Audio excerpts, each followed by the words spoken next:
যে একজন ছাত্র বা ছাত্রী আসতে পারে নাই, তার অভিভাবকরা ঘুরতে এসেছেন, সে ছাত্র শিবিরের প্রকাশনা দেখে, বই পুস্তকগুলো দেখে এতটা আবেগ আপ্লুত হয়েছেন যে আমার ছেলে বা আমার মেয়ে আসতে পারে নাই, আমি আমার ছেলের পক্ষ থেকে ছাত্র শিবিরের ফর্ম পূরণ করে রেখে গেলাম, আমার ছেলের পক্ষ থেকে আমি সমর্থক হয়েছে আজকে এবং কালকে এটা চলমান থাকবে।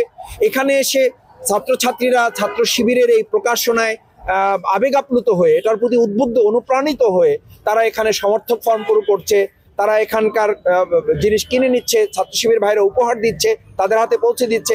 এমন আমি শুনেছি, আমার এত ভালো লেগেছে যে আলহামদুলিল্লাহ যে একজন ছাত্র বা ছাত্রী আসতে পারে নাই, তার অভিভাবকরা ঘুরতে এসেছেন, সে ছাত্র শিবিরের প্রকাশনা দেখে, বই পুস্তকগুলো দেখে এতটা আবেগ আপ্লুত হয়েছেন যে আমার ছেলে বা আমার মেয়ে আসতে পারে নাই, আমি আমার ছেলের পক্ষ থেকে ছাত্র শিবিরের ফর্ম পূরণ করে রেখে গেলাম, আমার ছেলের পক্ষ থেকে আমি সমর্থক হয়ে গেলাম। আলহামদুলিল্লাহ, এটা অত্যন্ত আনন্দের ব্যাপার। আমি বিশ্বাস করি এখান থেকে তৈরি হওয়া মানুষেরাই আমাদের রাষ্ট্র পরিচালনায় আকণ্ঠ নিমজ্জিত দুর্নীতিতে আমাদের এই মাতৃভূমি বাংলাদেশ, সেখানে এই সংগঠন থেকে তৈরি হওয়ায় আমাদের শহীদ মাওলানা মতিউর রহমান নিজামী ভাইয়েরা, শহীদ আলী হাসান মোহাম্মদ মুজাহিদ ভাইয়েরা দুর্নীতি মুক্ত থেকে রাষ্ট্র পরিচালনার ভূমিকা পালন করেছেন। আজকে আমাদের ছাত্র জনতা যে উই ওয়ান্ট জাস্টিসের কথা বলেছে, আমরা বিশ্বাস করি ইসলামী ছাত্র শিবির এমন একটা প্রতিষ্ঠান যেখান থেকে আগামী দিনের দুর্নীতি মুক্ত বাংলাদেশ গড়ার নেতৃত্ব তারা উপহার দিতে পারছে এবং ভবিষ্যতে এটা চলমান থাকবে ইনশাআল্লাহ।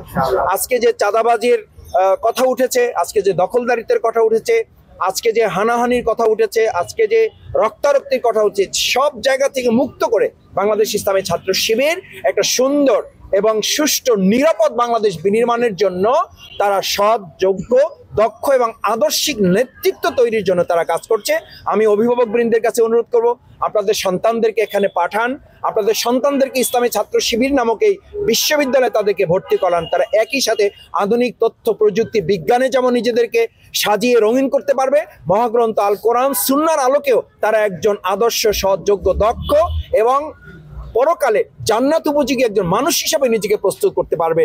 সে আমাদের এই সমাজ এবং রাষ্ট্রেরও নেতৃত্ব দিবে, সে মসজিদেরও নেতৃত্ব দিবে, মসজিদের ইমাম হবে। সে যদি আল্লাহ তাআলা আমাদের এই সন্তানদের আগে বাবা মাকে কবুল করেন মৃত্যুর জন্য, অথবা বাবা মার আগে সন্তানকে কবুল করেন, তাহলে আমাদের এই সন্তানরা যেন আপনার নামাজের ইমামতি করতে পারে, আপনার কবরের পাশে দাঁড়িয়ে যেন রব্বির হামহুমা কামা রব্বায়ানি সগীরা এই কথা বলে যেন দোয়া করতে পারে। তারা এরকম আল্লাহ তাআলা শেখানো দোয়া অনুযায়ী রব্বানা হাবলানা মিন আজওয়াজিনা ওয়া যুররিয়াতিনা কুররাতা আয়ুনিন ওয়াজআলনা লিল মুত্তাকিনা ইমামা। আল্লাহ তাআলা চক্ষু শীতলকারী সন্তান করবেন বলেছেন, একই সাথে তাদেরকে এই মুত্তাকিদের সমাজের নেতাও করবেন বলেছেন। সুতরাং বাংলাদেশ ইসলামী ছাত্র শিবির আমাদের এই কলিজার টুকরা ভাইয়েরা আপনাদের সন্তানদেরকে, আমাদের সন্তানদেরকে এরকম চক্ষু শীতলকারী এবং আমাদের এই মুত্তাকিদের সমাজ পরিচালনের নেতৃত্ব দানকারী এবং ভবিষ্যতে কালকে আমাদের কঠিন ময়দান নিজেদেরকে জান্নাত উপযোগী একজন যুবক হিসেবে তাদেরকে গড়ে তোলার কাজ করছে।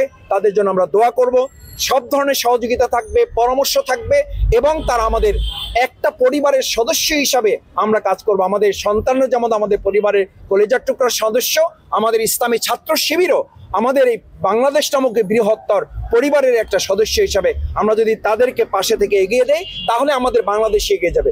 ছাত্র শিবির এগিয়ে গেলে বাংলাদেশ এগিয়ে যাবে। ছাত্র শিবির সমৃদ্ধ হলে আমাদের অর্থনীতি সমৃদ্ধ হবে। ছাত্র শিবির শক্তিশালী হলে চাঁদাবাজ দুর্নীতি মুক্ত বাংলাদেশ গঠন শক্তিশালী হবে ইনশাআল্লাহ। আমি সেই প্রত্যাশা ব্যক্ত